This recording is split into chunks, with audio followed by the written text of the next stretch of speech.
Magandang umaga po. Ngayon po ay Sunday. Tayo po ay mag-share ng good news. At ang topic po natin ay paano ba talaga dapat natin sambahin ang Diyos. Hindi po batayan po ito ng relihiyon, hindi batayan ng kung paano maligtas sa pamamagitan ng mga katuruan ng mga tao, sapagkat ang tagapagturo lamang po natin ay ang Diyos. Si Jesucristo lang ang ating tagapagturo. Tayo po ay, bakit po tayo nag-share? Tayo po ay nag-share ng good news sapagkat binigyan po tayo ng Diyos ng pangunawa dito, sapagkat siya ang nagturo sa bawat isa sa pamamagitan ng kanyang mahiwagang pagkilos at pagbibigay ng pangunawa sa bawat taong pagkakalooban niya nito.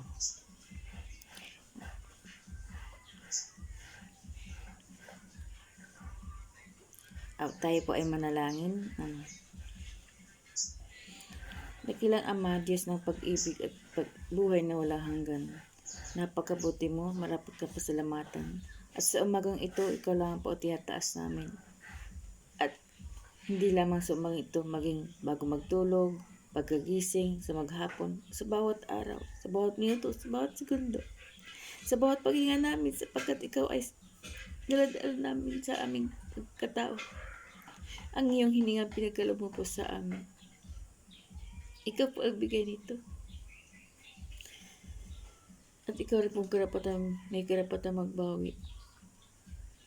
Ikaw po nagbigay sa amin ng panahon ng pagsilang at panahon ng pagkamatay. Ikaw rin po nagbigay sa amin ng pag-asa sa buhay na walang hanggan. Aming Ama, ang tiyataas po namin ang iyong pangalan na ibinigay sa pangalan ng iyong bugtong na anak na si Jesus. Sinabi nga po na kay Jesucristo lamang matagpuan ang kaligtasan, sapagkat sa silong ng langit ang kanyang pangalan lamang ang ibinigay ng Diyos sa kaligtasan ng tao. Sinabi po sa 4:12. Tunay nga po na ikaw lamang po nakapagliligtas at sa mahiwagang pagkilos mo. Sapagkat pag sinabi sa magandang balita na ang paghari mo ay hindi sa salita kundi sa gawa. Sinabi sa 1 Corinto chapter 4 verse 20. Gaya nga po dito, may paliwanag po, may share sa bawat isa na hindi na sa pamagitan ng mga debate, mga diskusyon, mga ang kanya-kanyang pag-iipon ng mga sikta o mga relihiyon, kundi dahil sa kung ano ba ang batayan talaga ng pananampalataya namin sa iyo. Bila po nag-share sa iyo na ang batayan po, na tunay na batayan ay ang iyong gawa, ang dakilang gawa, ang iyong mahabaging puso, ang iyong ginawa sa cross. Kaya salamat po sa umagang ito. Salamat po, Ama, at naniwala po kami ang banal na Espiritu ay sinasamahan kami, sapagkat ikaw ay Diyos na sumasa lahat, kahit hindi ka man kilala. Salamat po sa iyong pagpapakilala, salamat po sa iyong pag-ibig, sa pagpaparana sa amin na iyong biyaya at habag. Tiyataas po namin ang iyong pangalan. Nag-isang pangalan na pinagkaloob sa amin para sa kaligtasan ng lahat. Salamat po sa iyong pag-ibig ng Espiritu Santo, Ama, sa pangalan ni Jesucristo na ipang tagapagligtas. Amen. Ngayon po, sana po maunawaan ng bawat isa na hindi na magkanya-kanya. Bagkus magkaisa tayo. Kahit ano pang relihiyon yan, kung kinikilala niya ang gawa ni Jesucristo sa cross, ang pagpakasakit ni Jesucristo sa cross,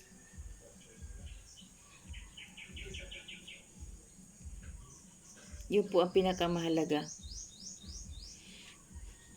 Ang kaharian ng Diyos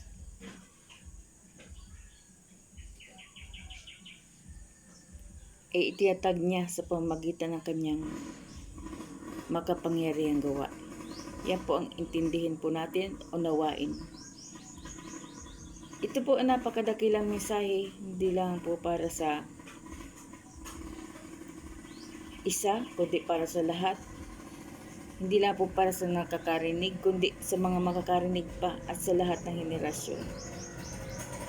Na ang makapangyarihang gawa ng Diyos, Ama, ay pinakita sa pamamagitan ng bugtong na anak na si Jesus. Kaya nga po sinabi sa Juan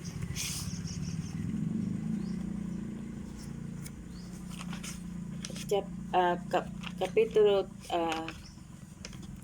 sa Juan kapitulo 3 at talata 16, John 3:16. Gayon na lamang ang pag-ibig ng Diyos sa sanlibutan, kaya ibinigay niya ang kanyang bugtong na anak upang ang sumampataya sa kanya ay hindi mapahamak, kundi magkaroon ng buhay na walang hanggan. Sa 17 po, sapagkat sinugo ng Diyos ang kanyang anak, hindi upang hatulang maparusahan ang sanlibutan, kundi upang iligtas ito sa pamagitan niya. Yun po ang makapangyarihang gawa ng Ama sa pamagitan ng anak.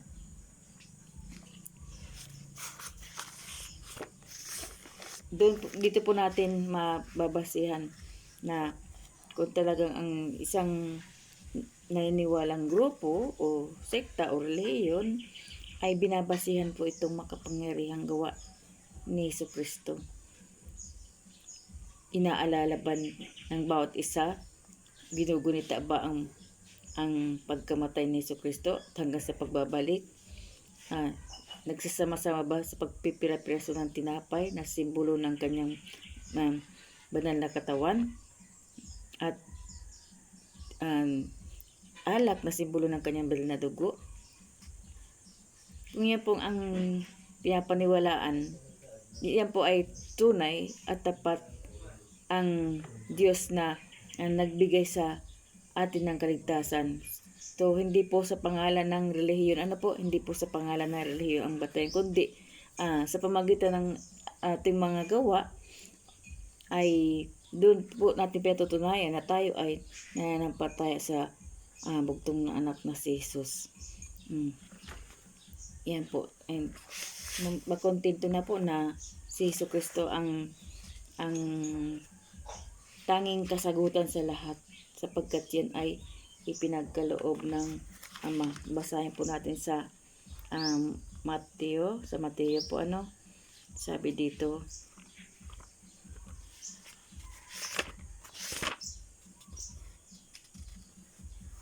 Sa Mateo 28:18.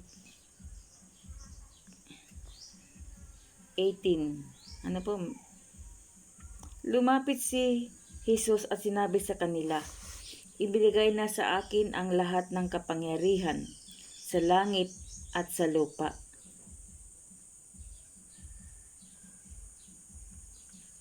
Dito pa lang po, sapat na po. Kung ang kinikilala ng isang sikta o isang relihiyon ay si Jesucristo at pinapaniwalaan na sa kanya ang kapangyarihang lahat at lahat ng bagay, ititiwala natin sa kanya na siya nagmamay-ari ng lahat ng bagay dito sa lupa, dito sa lupa. Isipin po natin, sinabi dito, ibinigay na sa akin ang lahat ng kapangyarihan sa langit at sa lupa. Napaka dakila po nito, sapagkat bakit po? Kung tumatawag ka kani-kaninong pangalan at sinabi dito, siya lang ang may kapangyarihan sa langit at sa lupa, sapagkat ibinigay na nga sa kanya. Bakit po binigay ito sa kanya? Matapos po niyang gampanan ang kanyang tungkulin ng pagtubos sa atin. Ito po ay sinabi sa mga alagad niya nang magampanan niya na po ang tungkulin, ang nagawa niya na ang pagtubos. Ibig sabihin, yung kapangyarihan ng pagtubos ay nasa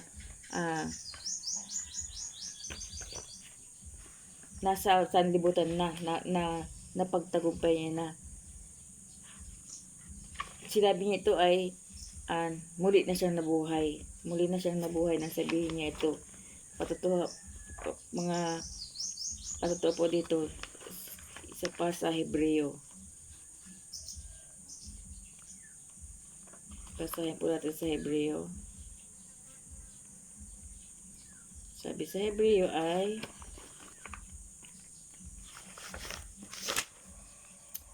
ang anak ang maningning na sinag ng Diyos, sapagkat kung ano ang Diyos ay gayon din ang anak. Sa Hebreo 1, Kabanata 1, talata 3 po. Ang anak ang maningning na sinag ng Diyos, sapagkat kung ano ang Diyos ay gayon din ang anak. Siya ang nag-iingat sa sansinukob sa pamamagitan ng kanyang makapangyarihang salita.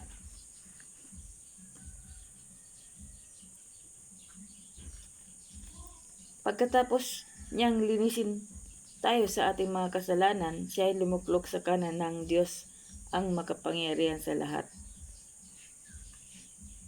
So, dito rin po natin malaman sa salita ng katotohanan sa Biblia, sa magandang balita, ang pag-iingat na ginawa niya sa atin, ang katubusan ginawa niya sa atin. Kaya hindi po natin pwedeng baliwalain kung may nag-share po sa atin, kung may nagpapaliwanag po sa atin. Sapagkat ito po talaga ang batayan kung paano maligtas ang isang tao. Paano po natin malaman? May nagsasabi na, gawa lang yan ng tao. Gawa lang yan ng mga tao. Pero subalit po, sa totoo po kasi ay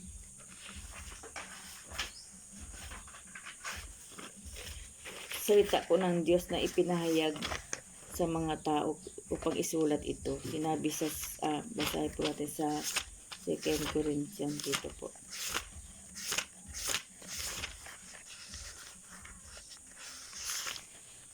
Sa 2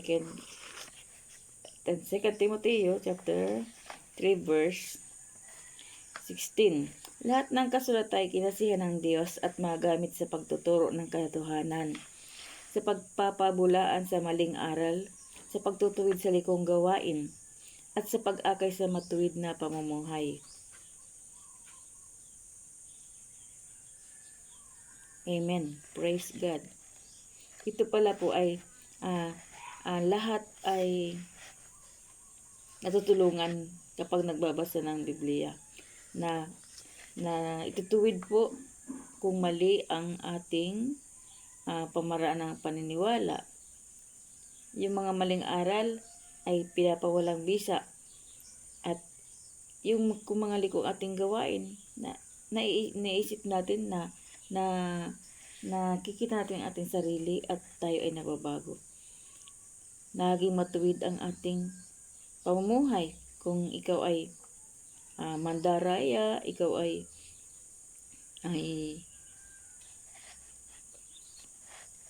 may isang tindahan o hindi ka tapat sa pagtimbang, na itutuwid ka.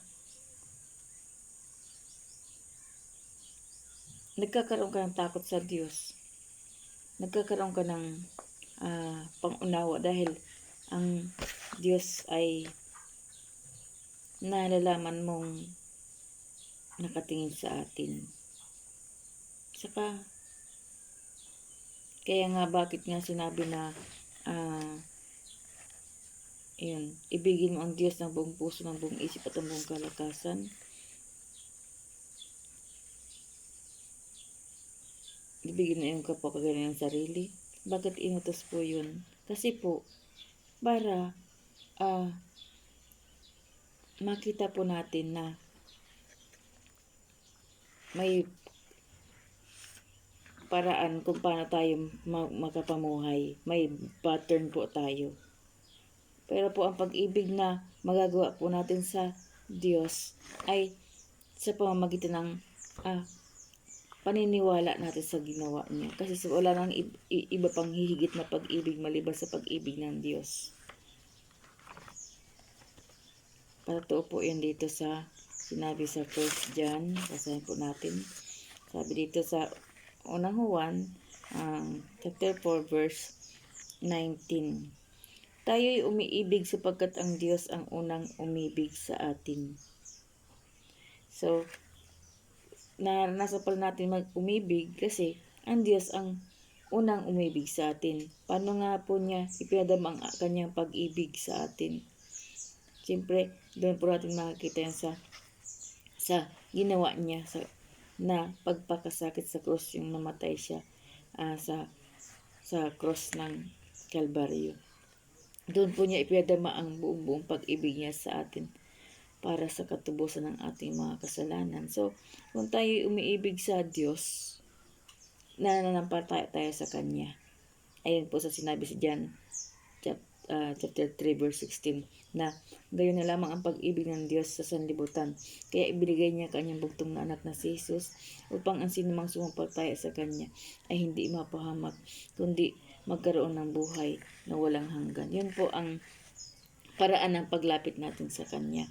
Hindi na po paraang na kung paano natin susundin ang mga kautusan sapagkat siya nga po ang tubo sa buong kautusan. Siya nga po ang tanging kasagutan at wala nang iba pa. Kaya nga po dito ay sabi dito sa unang Juan chapter 4 verse 18, walang kalakip na takot ang tunay na pag-ibig sapagkat pinapawi ng pag-ibig ang anumang pagkatakot. Hindi paganap ang pag-ibig ng sinumang natatakot sapagkat ang takot ay kaugnay ng parusa. So, ang buhay pala natin ay puro takot at puro pangamba. Pero si Jesus po nung namatay sa cross, naramdaman niya rin pong natakot siya kasi tao po siya, sumasa katawang tao po siya noon eh. Yung naramdaman niya ay napaglabanan niya yun sa pamagitan ng pagtitiwala sa Diyos at pag-ibig sa Diyos. Kaya nga po ang batayan po natin na para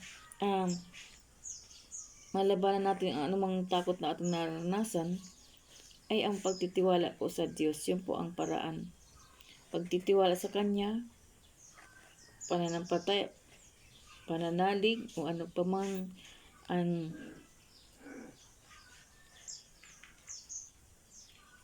sa tatlong yan, pananampalataya, pananalig, at pagtitiwala. Yan, kumpleto po. Yun po ang paraan.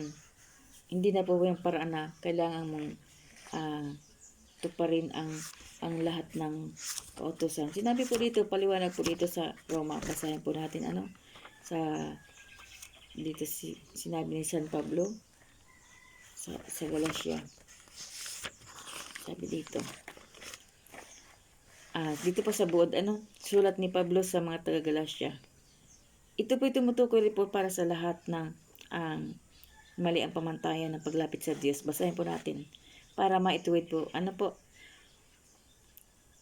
Nang maipangaral ang mabuting balita tungkol kay Jesus at tanggapin ng mga taong hindi Hudyo, lumitaw ang katanungan kung dapat pang sundin ang kautusan ni Moises para maging Kristiyano. Sinabi ni Pablo na hindi na. Sa katunayan, ang matibay na saligan ng buhay na nakaugnay kay Kristo ay ang pananampalataya. Sa pamamagitan ng pananampalataya, pawawalang sala ng Diyos ang lahat. Amen. Datapwat, sa mga iglesia sa Galatia, isang lalawigang Romano sa Asia Minor, may mga sumasalungat kay Pablo at nagsabing kailangan pang ganapin ang kautusan ni Moises upang mapawalang sala ng Diyos.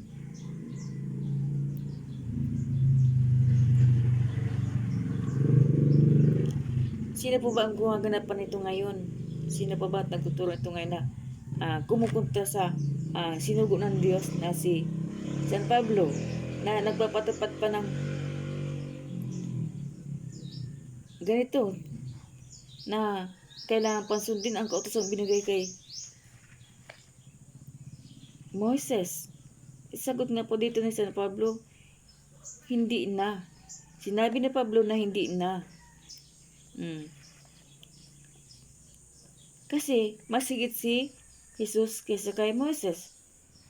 Patotoo po dito na sinabi dito sa John. Basahin po natin. Ito po yung patotoo dito. John 1.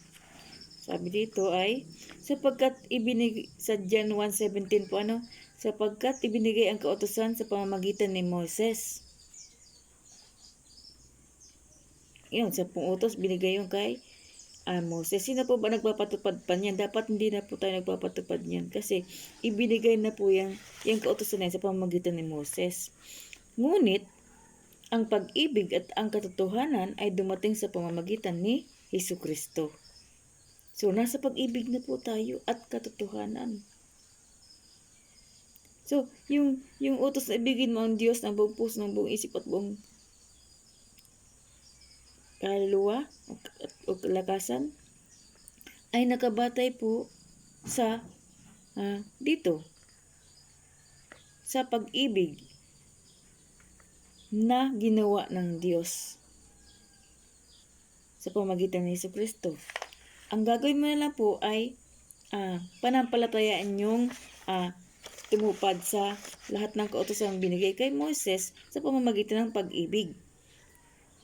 At ang katotohanan na si Jesucristo lamang ang nagkaloob sa atin ng lahat ng ito upang matupad natin ang utos ng Ama. Wala pong makakatupad na tao niyan. Si Jesus lang ang nagkatawang tao. Siya lang po ang nakakatupad.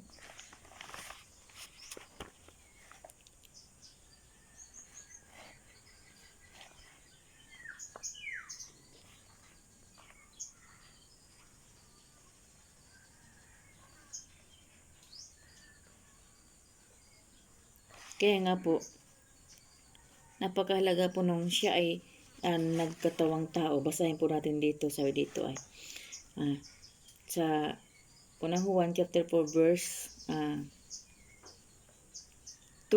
Ito ang pagkakakilanlan kung sino ang kinaroonan ng Espiritu ng Diyos. Ang nagpapahayag na si Jesucristo ay naging tao. Ang siyang kinaroonan ng Espiritu mula sa Diyos. Amen? Tayo po ay nagpapahayag na si Jesucristo ay naging tao. Sapagkat yung pagiging tao niya, dun niya ginanap yung pagtubos sa kasalanan po nating mga tao, sapagkat siya lang po ang binigay ng Ama para maging handog sa kasalanan, yung tao na perfecto, na malinis, walang kasalanan, at Jesus lang po yun. Basahin po natin, sabi dito sa Pilipos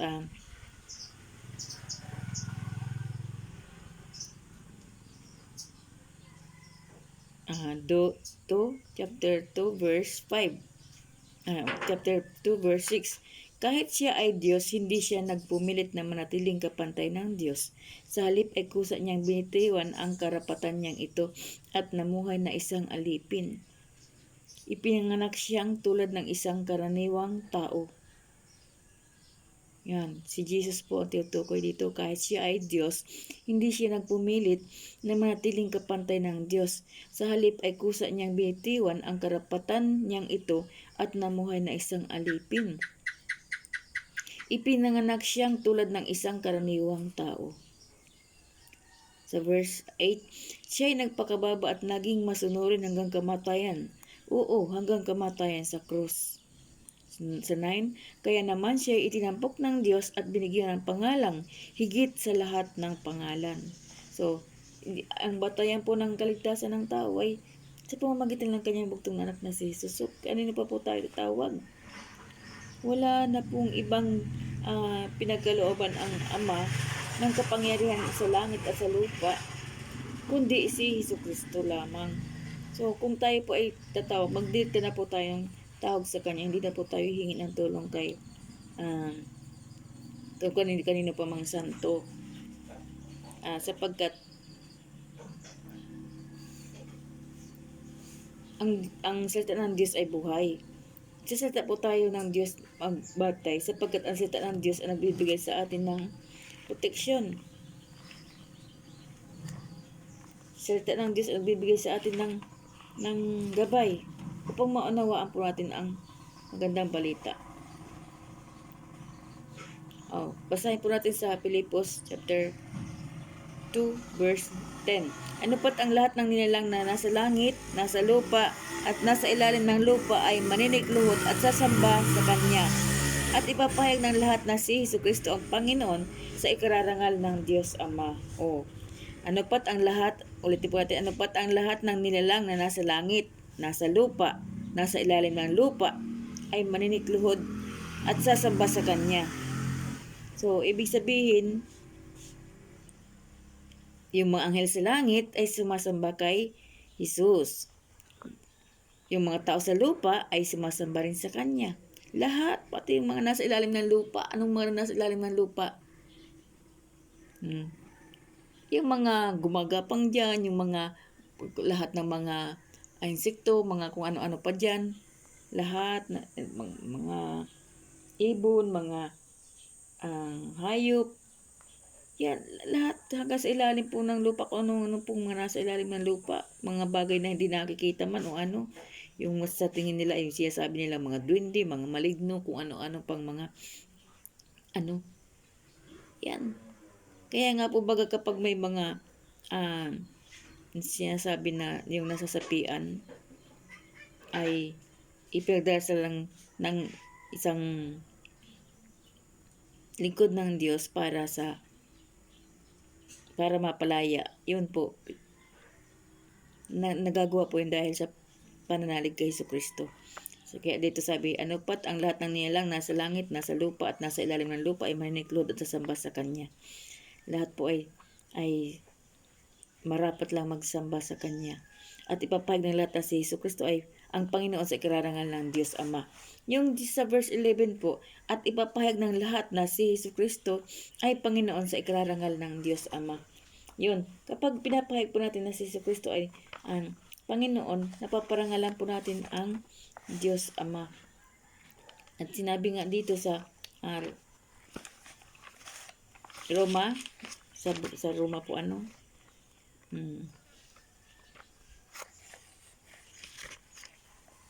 sa Roma 10, sabi dito ay kung ipapahayag ng inyong mga labi na si Jesus ay Panginoon at mananalig ka ng buong puso na siya ay muling binuhay ng Diyos, maliligtas ka.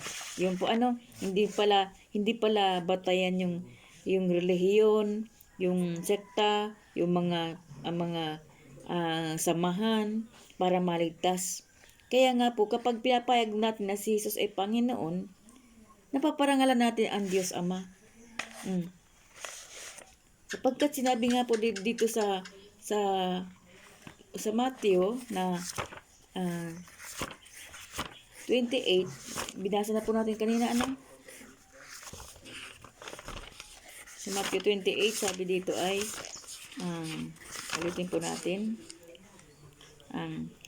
28:19 sa 18, lumapit si Jesus at sinabi sa kanila, ibinigay na sa akin ang lahat ng kapangyarihan sa langit at sa lupa.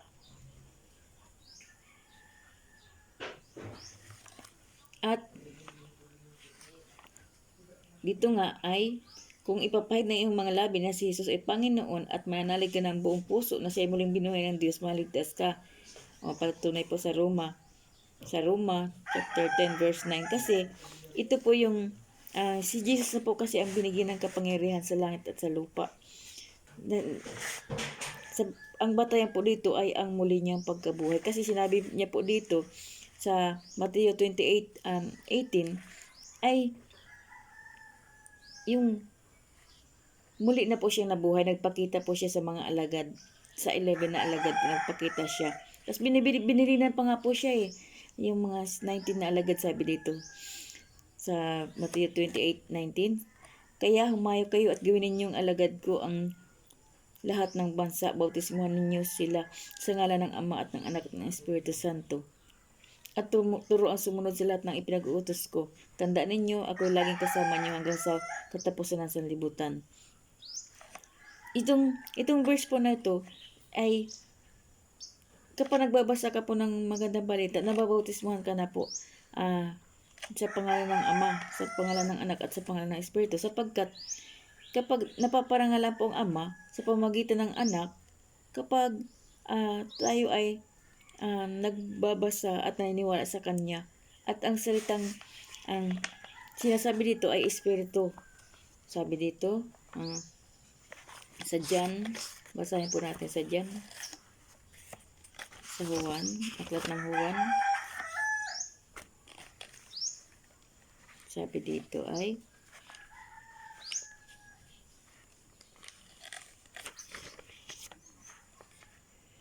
ang Espiritu ang nagbibigay buhay, hindi ito mga magagawa ng laman. Ang mga salitang sinasabi ko sa inyo ay Espiritu at buhay. Yun po.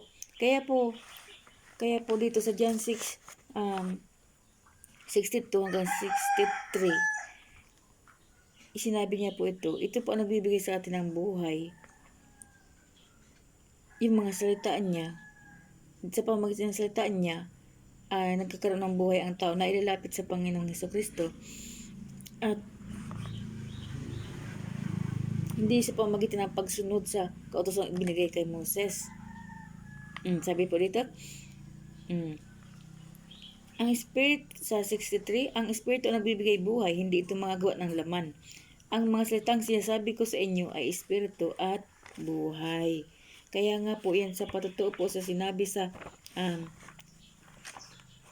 Hebreo, na tandaan po natin na sa Hebreo, sabi dito ay, noong una nagsalita ang Diyos sa ating mga ninuno sa iba't ibang panahon at sa iba't ibang paraan sa pamamagitan ng mga propeta. Iyon. Sa Hebreo 1 chapter 1. Noon sa pamamagitan ng mga propeta, kasama doon si Moises. Kasama doon yung 10 utos isinalita ng Diyos. Ngunit ngayon, nagsalita siya sa atin sa pamamagitan ng kanyang anak. Kasama na po yan dito yung sa sinabi sa John dito. John 1. Ano po? Sapagkat ang ibinigay ang kautusan sa pamamagitan ni Moses, ngunit ang pag-ibig at ang katotohanan ay dumating sa pamamagitan ni Hesukristo. So, yung katotohanan, sinasalita ni Jesus sa atin na may kasamang pag-ibig. Yun. Sa John 1:17 po, binalik lang po natin kanina, sabi dito sa 18, sa John 1:18, kailan may walang nakakita sa Diyos, subalit ipinakilala siya ng bugtong na anak. Siya ay Diyos na lubos na minamahal ng Ama. Amen, yun. At dito po, nagsasalita ang Ama, at pinapakilala sa atin ni Jesus ang Ama sa pamamagitan ng kanyang mga salita. At naniniwala tayo sa salita. Amen. Sapagkat ito ay ang gabay natin para sa ating paglakbay sa mundong ito. Ang lalakbay lang po tayo dito, pansamantala po buhay natin dito sa mundong ito. Sabi dito sa Hebreo 1 chapter 1 verse 3, ang anak ang maninasinag ng Diyos, sapagkat kung ano ang Diyos ay gayon din ang anak. Siya ang nag-iingat sa sansinukob sa pamamagitan ng kanyang makapangyarihang salita. Yun. Naiingat niya tayo sa pamamagitan ng kanyang makapangyarihang salita. At pag tayo po ay nagbabasa, maintindihan po natin na ang kaligtasan o ang paghahari ng Diyos ay dito sinabi sa 1 Corinto chapter 4 verse 20, sapagkat ang paghahari ng Diyos ay hindi sa salita kundi sa gawa. Ang paghahari ng Diyos, kasi marami po kasi nagbabasa ng Bible na pinanghahawakan lang yung salita, tapos hindi mo naman mapatunayan sa gawa nila kung may pag-ibig ba sila sapagkat nagbabaltaktakan na, nagdidiskusyon na, nagdidebate na, nagpapataas na ng pananampalataya.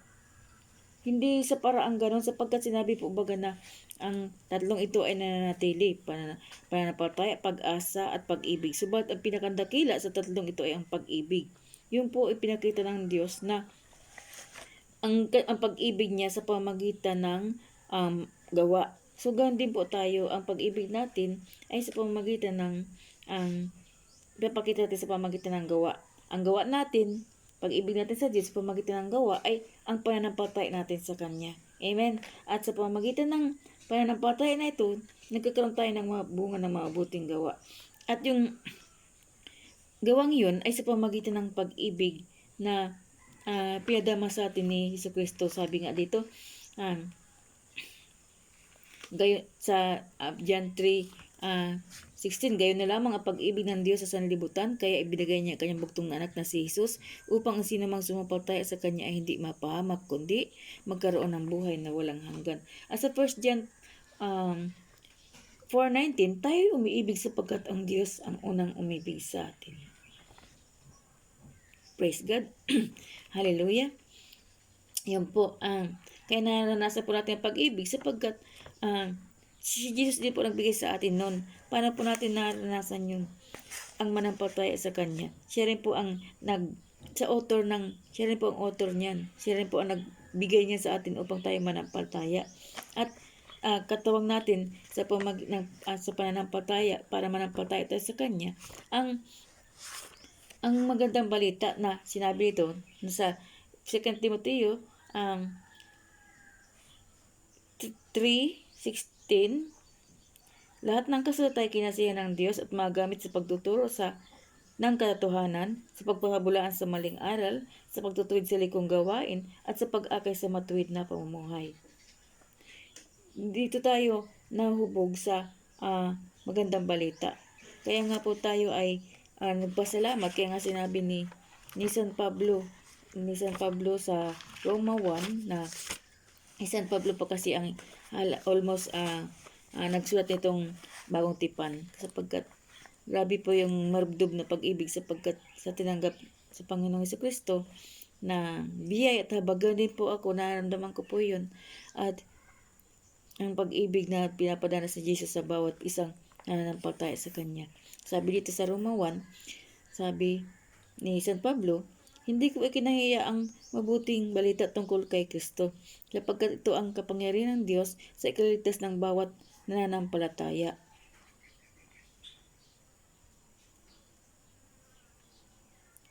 Sa 17, inihayag dito na ang pagpapawalang sala ng Diyos sa mga tao ay nagsisimula sa pamamagitan ng pananampalataya at nagiging ganap sa pamamagitan ng pananampalataya. Ayon sa nasulat, ang pinawalang sala sa pamamagitan ng pananampalataya ay mabubuhay. So, yun lang po ang paraan para sa pagpapawalang sala ng Diyos sa mga tao sa pamamagitan ng pananampalataya at hindi sa pamamagitan ng pagtupad sa kautusan na ibinigay kay Moses na 10 utos, at nang dumating si Jesus ay naging 2 utos. Yung 10 ginawang 2, yung 5 pag-ibig, utos na tungkol sa Diyos na nasa Exodo po yun. At yung 5 naman utos tungkol sa tao, para sa mga tao. Yung 5 una na ginawang 2, binigay na tungkol na utos sa pag-ibig sa Diyos. At yung pangalawang 5 naman na ginawang pangalawang utos sa bagong tipan, yung pag-ibig sa kapwa-tao. So, naiibig natin ang ating kapwa-tao kung kilala natin ang pag-ibig ng Diyos. At ang kasagutan nga lang po yun, yung pananampalataya kay Jesus. Na siya ang puso ng Biblia, yung John 3:16. Na gayon na lamang ang pag-ibig ng Diyos sa sanlibutan, kaya ibinigay niya ang kanyang bugtong na anak na si Jesus, upang sino mang sumampalataya sa Kanya ay hindi mapahamak, kundi magkaroon ng buhay na walang hanggan. Yun po ang talagang pag-ibig na ipinadama ng Diyos sa lahat-lahat sa atin. Kaya nga po, yung yung pag-ibig niya, ginanap niya na po yan sa pamamagitan ng kanyang gawa. At pinapatunayan ng salita upang makilala siya natin ang Diyos sa pamamagitan ng salita ng katotohanan. Kaya dito po, ang pag-share po ng magandang balita ay nauuwi sa pagtitiwala sa Diyos at pananampalataya. Di po ba napakabuti dito? Sabi dito sa Galatia chapter 3,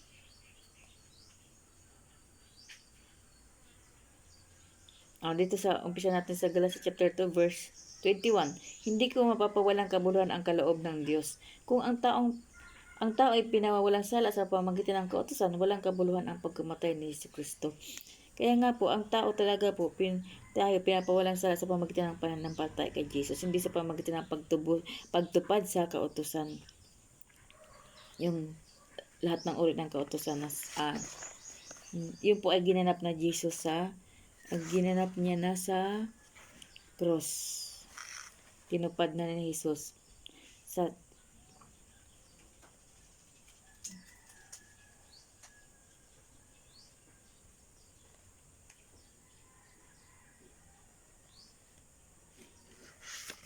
yun po kaya sinabi po sa dito sa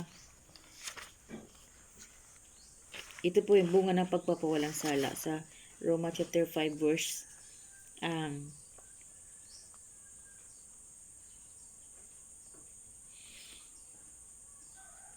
5. Roma chapter 5 verse 5. Hindi tayo nabibigo sa ating pag-asa, sapagkat ang pag-ibig ng Diyos ay ibinuhos sa ating mga puso sa pamamagitan ng Espiritu Santo na ipinagkaloob sa atin. Amen. Yun, ipinagkaloob na po yan sa lahat ng tao, hindi lang po alam ng mga tao na pinagkalooban na, mahal na, pinadama na kahit di pa kilala ang Diyos, pinadama na niya ang pag-ibig niya sa atin. At pag nakilala mo po, mas lalo pong mararanasan yung blessing, mararanasan yung biyaya at ng katumbusan ginawa ni Jesus Cristo sa krus. Pag nakilala mo po ang Diyos, lalo mo pong madarama ang kanyang pag-ibig at the same time, mababahagi ng kanon at makapag-iibig ka rin po sa iyong kapwa. Ito po, pag-ibig po ito, pag-share po, pag-ibig po ito kasi kapag ikaw maliwanag ang kaisipan, maliwanag lahat ng iyong tiyatahak, yan. Magiging maayos po ang takbo ng iyong buhay. Ito po yun. Kaya po, ang sunod na topic po natin dito ay kung paano ba talaga natanggap ng mga tao kahit hindi pa niya kilala ang Diyos. Dito po, hindi tayo mabibigo sa ating pag-asa sapagkat ang pag-ibig ng Diyos ay ibinuhos sa ating mga puso sa pamamagitan ng Espiritu Santo na ipinagkaloob sa atin. Ito po yung maging topic natin kung paano ba sinasamahan ng Diyos ang lahat ng tao. Kahit pinakamasamang tao pa sa buong mundo ay sinasamahan ng Diyos. Sa susunod po natin topic, ito po ay kung paano makilala na sinasamahan ng Diyos ang lahat ng tao. At sa Diyos po ang papuri.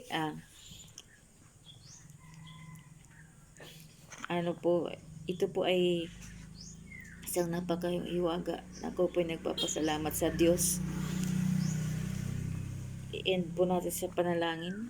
Dakilang Ama, Diyos ng buhay, Diyos ng pagpala at kapatawaran, Diyos ng pag-ibig na walang hanggan, Diyos ng mahabagin, sa pangalan ng Jesucristo. Ako po ay nagpapasalamat sa biyaya na ito na binigyan pong pribilehiyo na makapagpaliwanag at makapag-share ng good news sapagkat ikaw lang po ang tanging guro namin, ikaw lang po ang liwanag ng aming isipan upang aming matahak ang tamang landas ng aming buhay sapagkat ikaw nga lamang po ang tanging daan, ang katotohanan at ang buhay. Ikaw lang po ang tanging daan sa Ama. Kaya nga po, at sa pamagitan mo po ay naging kumpleto po ang buhay namin. Sa tulong mo po sa biyaya at habag, salamat po. Sa iyong kapurihan, tiyataas po namin ang iyong pangalan. Sa nag-iisang pangalan na sa ikaligtas ng bawat tao. Kaya nga po, ito po ang samot namin dalangin sa pangalan ni Jesus. Amen. Praise God.